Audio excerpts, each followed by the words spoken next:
Hey guys, Bailey here. Hope you're all doing well. I just wanted to do a quick intro on Chapter 2 for a couple of reasons. One being that Chapter 2 really ties together the prologue and their present reality. And also, Chapter 2 picks up right where we left off, except 12 years later. Belle's 17, Frankie's 18, and Avery and Jaden are both 19. So you'll get a grasp of their, adulthood. And because of those reasons, Chapter 2 is the longest chapter of An Atlas in an Orchard. So grab a blanket and a snacker. I usually prefer a salty and a sweet, but that's personal preference. Also want to do a huge shout out to Alyssa McCabe Artwork. That is the beautiful pictures you're going to be looking at from here on out. She'll be illustrating instead of my crappy subpar pictures that I take. And I don't even care, I'm not ashamed to admit it. Alyssa's incredibly talented and these are beautiful, and I think you'll really enjoy them. Welcome aboard the team, Alyssa. Gosh, it was lonely, just me. And I'll of course link her artwork page in the description below, so you should really check it out and show her your support. And without further ado, this is Chapter 2.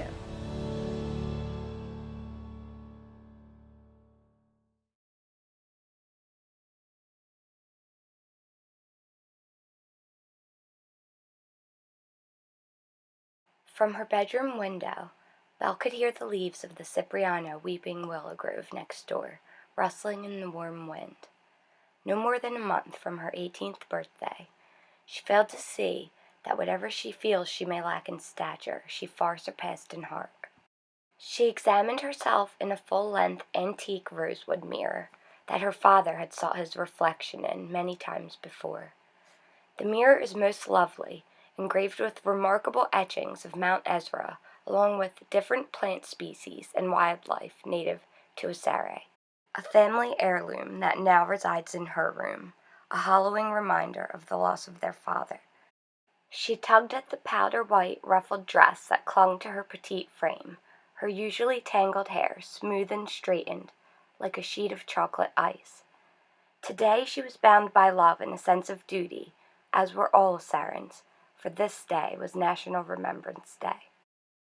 Even though she despised to, she would dress her best and attend the remembrance service, once upon a time for her father's sake, and now for Avery's. "Belle, let's go!"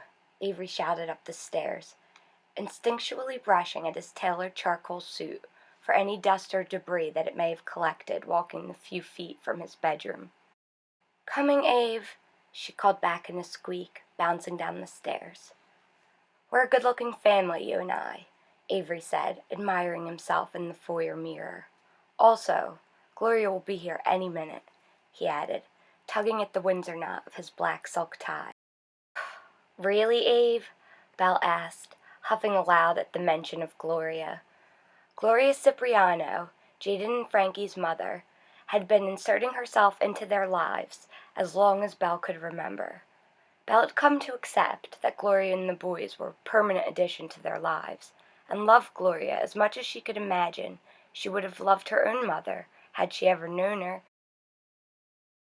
The problem was that Gloria was as overwhelming as she was filthy rich.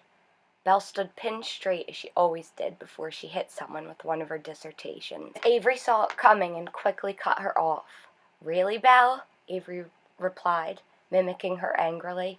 "Is it always going to be this way with you?" he asked, his patience thinning. "Listen, they're family. Gloria, Jaden, and Frank." "No, we are our own family, you and I," she objected, family ablaze in her heart. "Just because we're orphans," she admitted lowly, like the mention of having no parents was a crime. "It doesn't make us township property," she said assertively, "and it certainly doesn't make us Cipriano property." Avery stopped fidgeting with his platinum-inscribed cufflinks that Gloria had bought him for Christmas last year, to see the ache that had collected in his little sister's eyes. He rubbed at his head, considering it might be to his ruin to watch her hurt so. "Listen, if you think I don't know blood outweighs everything, then you've forgotten whom it was who taught you that," Avery said, trying to shine a light on his loyalty. Although she couldn't see it at the moment, Avery's heart was honorable. Since they didn't have much of a family left, he wanted her to know the joys and security of belonging to one. She glared up at him silently when he realized there was a time when he could bustle her amongst the sheep as a shepherd would, but that those days would pass no more. A loud car horn blew from outside, bringing their silent, brown-eyed showdown to a close. "Let's go, Trouble," he said, ushering her down their walkway, past the cherry blossoms lining Cedar Forest Drive. The sky washed with the pastels of dusk, and the citizens of Torrance, far and wide, arrived at the National Park for the Remembrance Day ceremony, dressed in their finest Sunday attire. Torrance, holding strong as the agricultural capital of the country, has its national park glazed with apple and peach groves, courtyards of cobblestone and spiraling walkways woven throughout the protected acres, like rivers run across a map. Torrance is well known for carrying an old-time essence and is favored for its farmlands, flowering meadows, and star-swept landscapes. Gloria shoved her two sons, Avery and Belle, into an array of apple and peach trees, rotating them with every few photographs she snapped. Belle next to Avery, then Belle next to Jaden, then Belle sandwiched in between all three boys, carrying on for what felt like an eternity. Gloria had long marshmallow white hair and unnaturally high cheekbones, so much so that it made her look like she was smiling even when she was angry. Her nails were usually encrusted with miniature jewels, and she always wore deep shades of lipstick, like eggplant or burgundy. She plucked a coral-colored cluster of flowers from a fully bloomed peach tree, tucking the sprig behind Belle's ear for the next barrage of photographs. Belle had conditioned herself to practice extra patience with Gloria, and surely would not tolerate this waste of her time for many. Gloria much preferred her Italian heritage to her Assaran citizenship, and it was a great challenge for Belle and the boys to decipher the improper English she managed. Although she struggled with enunciation and keeping comfortable boundaries, she stumbled not with love. And even though only 2 of the 4 of them are bound to her by blood, she loved the 4 of them equally so. The masses' attention began to shift toward the heart of the park, a vast pond, growing silvery surfaced as nightfall began to set in. A large clacking sound broke through the chatter, a cluster of speakers hissing through from a well-lit glass stage. A man in a pristinely pressed Assaran military uniform clicked across the stage, like the sound if someone were to throw a couple of espresso beans across a metal sheet. He had a deep scar embedded down the entire right side of his face, as thick as a fireplace poker's mark, and a polished teal cross swung from his lapel, the highest honorary medal any Assaran could hope to receive. "My fellow Assarans," he said, beginning his televised address, capturing the small remainder of the crowd whose eyes weren't already planted on his war wound. "For those of you who may not know me, I am Joseph Constantine, the acting sergeant of the great military of Assaray," he added, introducing himself to a crowd that was quite aware of whom he was.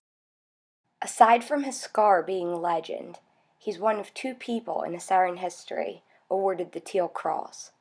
The other recipient of the rare medal was his deceased father, former sergeant of the Assaran military.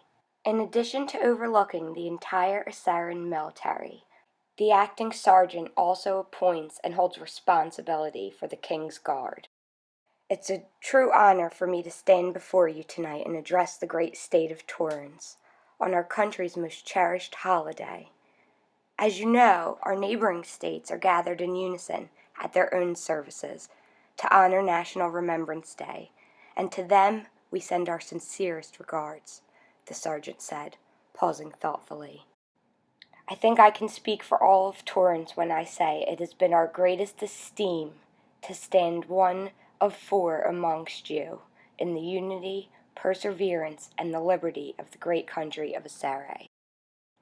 It's a common misconception amongst non-natives and tourists that National Remembrance Day is similar to a Veterans Day, or holidays of equal equivalence, but today we remember not only our fallen veterans, but each and every fallen Assyrian, the sergeant said, clutching at his teal cross.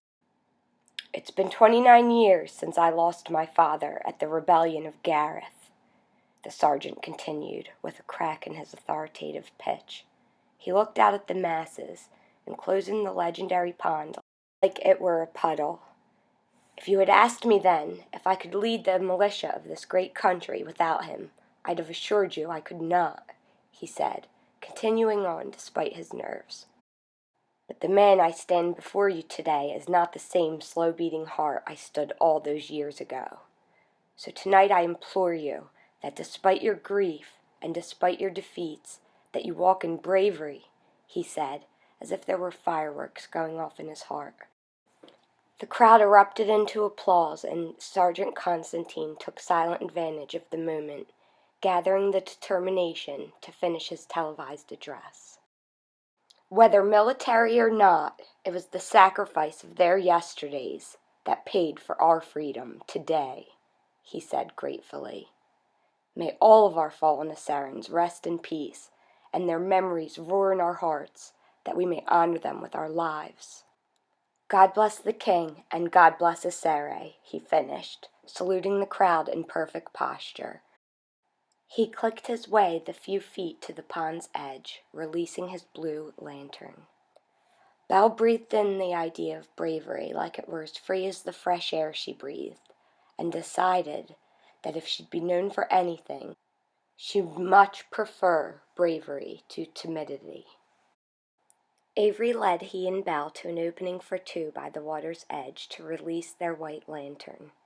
Quite clumsy by nature, Belle's weakened legs gave out from underneath her as she attempted kneeling beside the pond.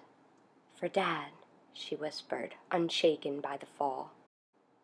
"Lord, let us not be made of wax," she said, holding her composure, steady amongst the wailing.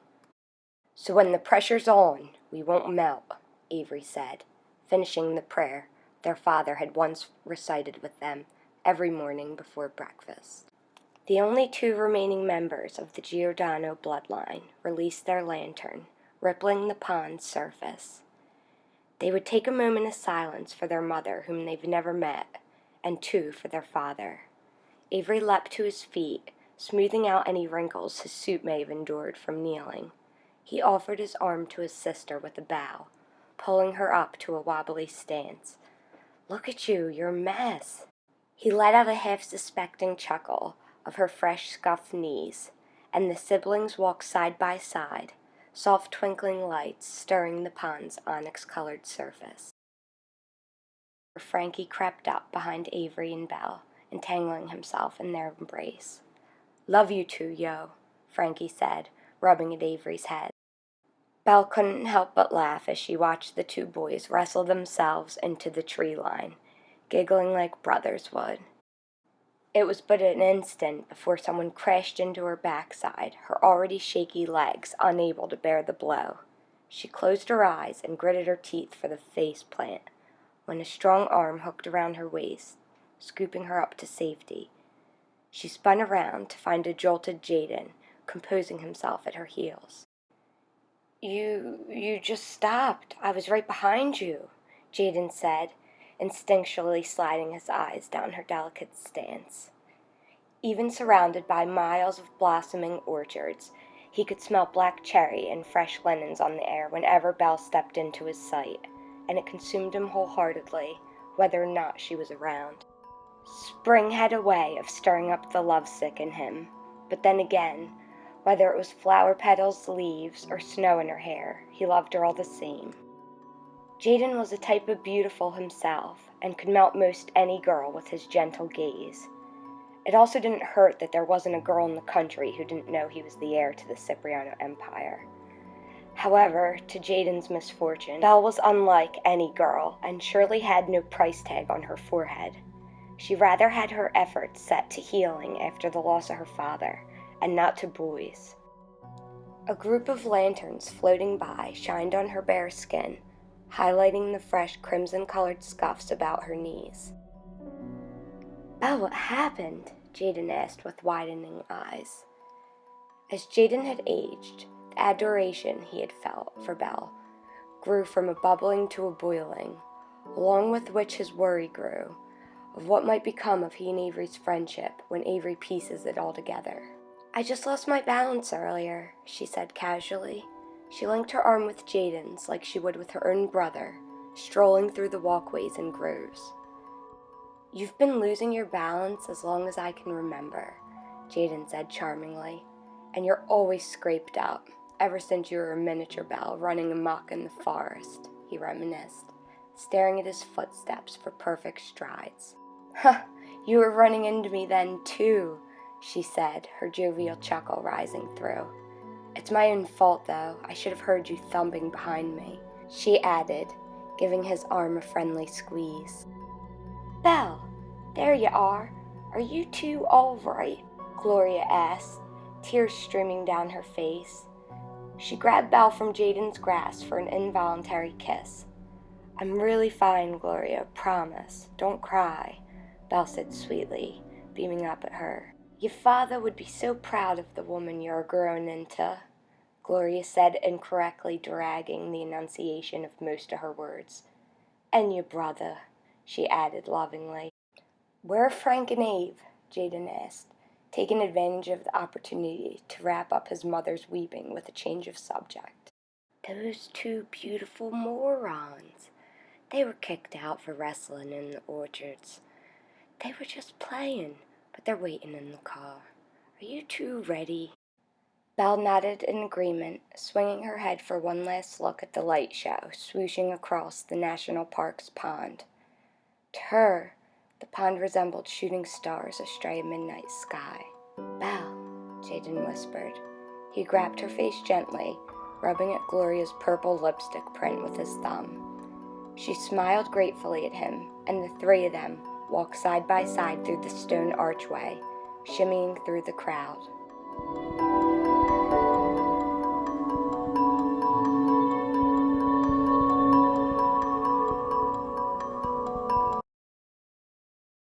Cipriano, party of 5, treaded the teak walkway to Chef's Meadow, along with about a dozen of the Cipriano's private security, fanning out over the property like an oil spill.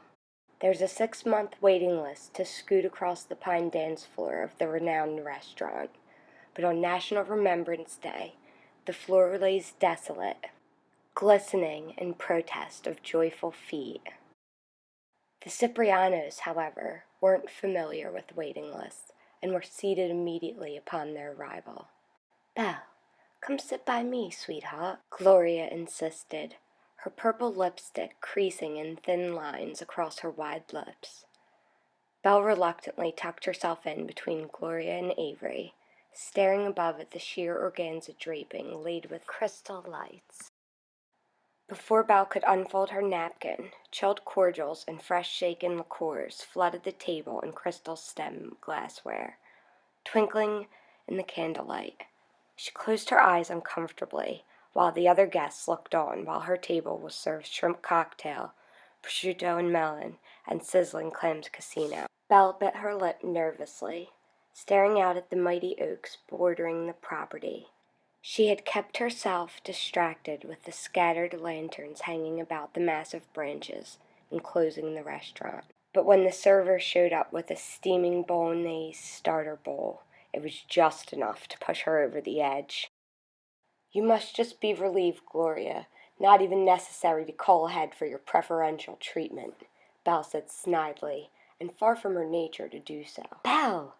Avery reprimanded her immediately. He smiled at the table, wrapping his suit jacket around her shoulders. "What's gotten into you lately?" Avery asked in a whisper, disapprovingly. I'm sorry, everyone. She hasn't been herself lately," Avery admitted, lovingly. She drew her shoulders back and took a deep breath like she might make some sort of life-changing announcement, but rather half-heartedly apologized to Gloria for Avery's sake. "You two never need be sorry to me," Gloria started emotionally. "Everyone grieves differently, and in our differences there is love," she added. "Toast us up, Jay, before Ma does," Frankie reminded his brother with an elbow to the rib. The table fell uncomfortably quiet, and Jaden felt Avery's eyes narrowing in on him. He rose from his chair hesitantly, clearing his throat thrice. He could see the resentment in Avery's eyes, and Jaden Cipriano, who's well known for his charisma, reached into the depths of himself and came back with nothing to work with. He stared out at the meadow where peach and yellow wildflowers sprung out wildly, swaying in the gentle breeze. "To the men of our hearts," Jaden said, hoping no one could see the sweat he felt running down his flawless forehead. "Papa," he said, with a reverent nod to Gloria, tears traveling her artificially sculpted cheeks. He stared at Belle a silent second. "Your father," he said uncomfortably, like he was trying to swallow a golf ball. "May the Lord keep them, since we could not," Jaden finished, raising his glass in an abrupt finality. Everyone carried on in polite conversation, pretending not to notice his brevity. He tucked himself back into the pseudo-security of the linens, chugging his water like a parched animal. "Gosh, that was terribly executed," Frankie whispered to his brother, casually popping a shrimp into his mouth. Jaden mumbled back to him through an insincere smile at Gloria, who was glaring at her two sons unappreciatively. "I'm really aware, Frank, thanks." A few moments had passed before Gloria gasped in outrage, like she'd been dipped into an ice bath. "Bel Giordano, your knees!" Gloria screeched frantically, gripping at Belle's legs. Belle pushed Gloria's hands from her lap, readjusting the angle of her chair. "Geez, Gloria, I'm wearing a dress," Belle said, scowling. "You're bleeding. Those could scar," Gloria said, disapprovingly. "Your first photo shoot with the Sarin style is next week," Gloria reminded her, like she was incapable of keeping her own clock. "My dad told me scars are redemption, proof that we've healed," Belle said proudly, disregarding any business discussion if she could help it. "I just want to help you be the best young lady you can be. You're careless," Gloria said bluntly. "I'm fearless," Belle said, correcting her clearly, with her palm on her ribs, the crystal lights beaming off her licorice black fingernail polish. Frankie burst out laughing immediately, struggling with a mouthful of bread. "Tiny but mighty over here," Frankie said mockingly. "Don't worry, Ma," Frankie said, averting his attention to Gloria. "Jerica will be better for her. They say the salt air works magic on the soul," Frankie continued, taking a bite of linguine twisted with meat sauce.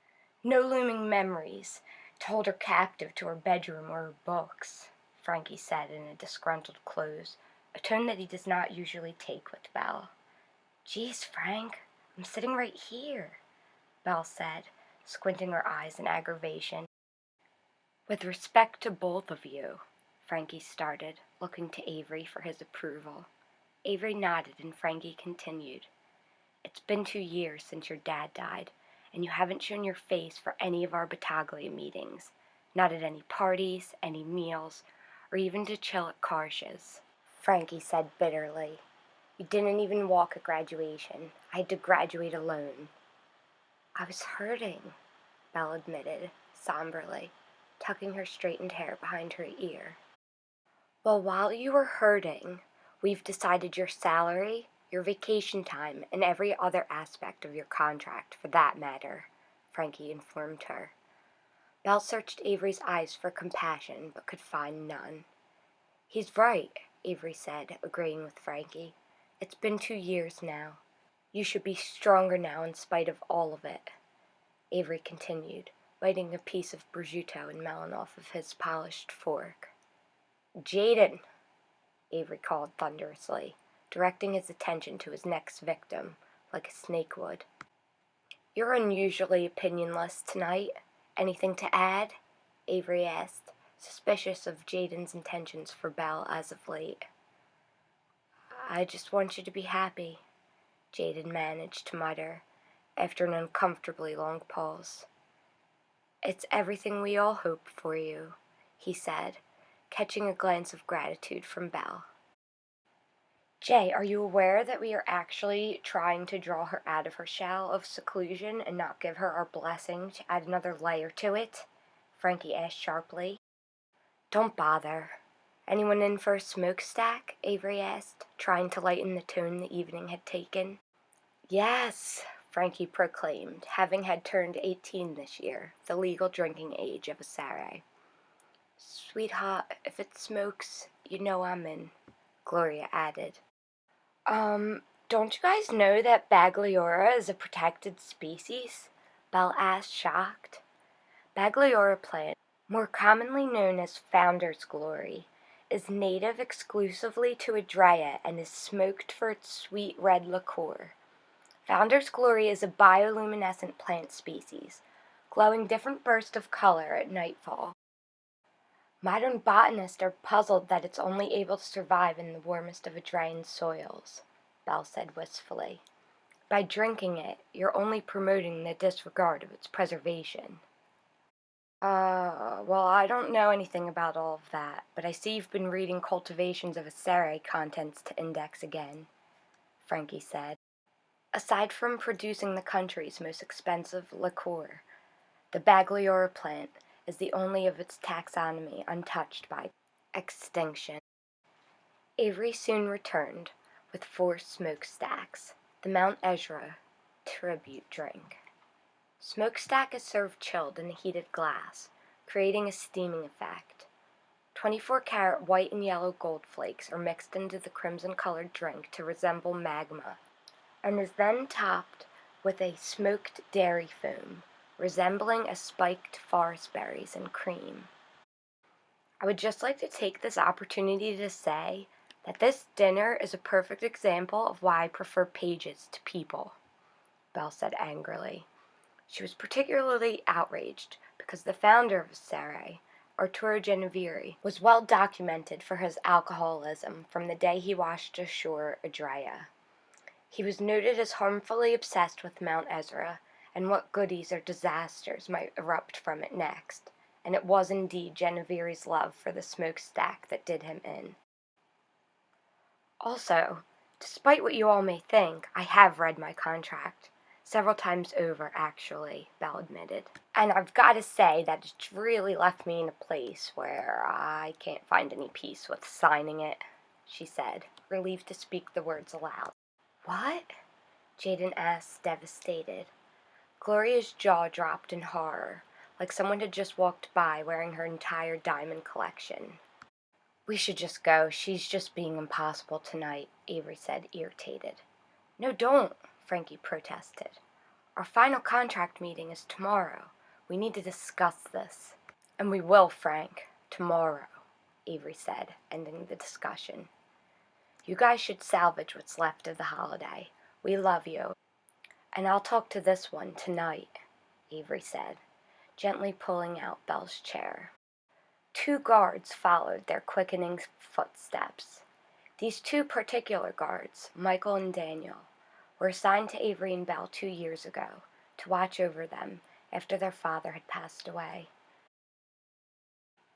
The siblings sat in silence the entire car ride home. Knowing whether or not Daniel and Michael are assigned to their best interests, they likely report back to the Ciprianos. See you guys, thanks so much, Avery said charismatically, waving to the guards as the screen door to 14-seater Forest Drive creaked closed. The guards were never entitled access to their home unless an emergency or invited, and went about performing their perimeter checks when they knew Belle and Avery were locked inside safely. As soon as Michael and Daniel were out of sight, Avery spun around to argue with Belle, whom was already ready for him. What the hell has gotten into you? Avery asked worriedly. I could really ask you the same thing, Ave. Do you think I haven't noticed your all-night benders and your ominous behavior? She asked angrily. What's gotten into you? Tell me, Belle pleaded, slamming her hand on their weathered kitchen table. "You can trust me," she assured him, with the purest of hearts. "Listen, I'm your big brother, and there's going to be times when I can't tell you things," he assured her, obviously holding on to some secrets. "It's my first duty always to protect you. I don't need—" Belle started, but was quickly cut off by Avery. "Don't kid yourself. You very much need," Avery said, annoyed. "I will tell you this, though. We need this business plan with Jaden and Frank to go through. Desperately. It will secure us for at least 3 years," Avery said, wishing he could tell her much more. "And then what, Ave? What happens after 3 years?" Belle asked skeptically. "I mean, your business portfolio and projected numbers, it's all impressive, really. But do we really want to be tied to them for the next 3 years?" Belle asked, knowing her own personal answer to that particular question. "I'm working on everything. All these concerns you have, I'm way ahead of you and have been for months. Please, just trust me," Avery asked, genuinely. "I will say this, though, and maybe one day you'll be able to understand. They're the closest thing to a family we have. And contract or not, family is for always." She rolled her eyes in frustration, sick of his secrets and philosophical lectures. She stomped up to her room and slammed her bedroom door shut behind her. Avery ran his hand over his father's leather-bound Bible. "Geez, Dad," he whispered quietly. "You could have left me something to tell me how to deal with her." He looked up to her closed door and smiled, retiring to his room for the evening. Hey guys, Bailey here. Hope you liked Chapter 2. That was a long one, but I can assure you that none of the rest of the chapters are that long. And I gotta tell you, Gloria's accent was just brutal to do. It doesn't sound how it does in my head, but I'll just keep practicing it. And I do also want to say that you don't really get a good grasp of Jaden because he spends a lot of this chapter lovesick, but in Chapter 3 I open with him, and Chapter 3 really gets into his head and what he's about and what his temperament and personality is like, and Jaden's one of my favorite characters. But he's more the focus of Chapter 3, so in Chapter 2 I really wanted to divulge on Belle and Avery and how close they are and all their issues, and like all siblings have.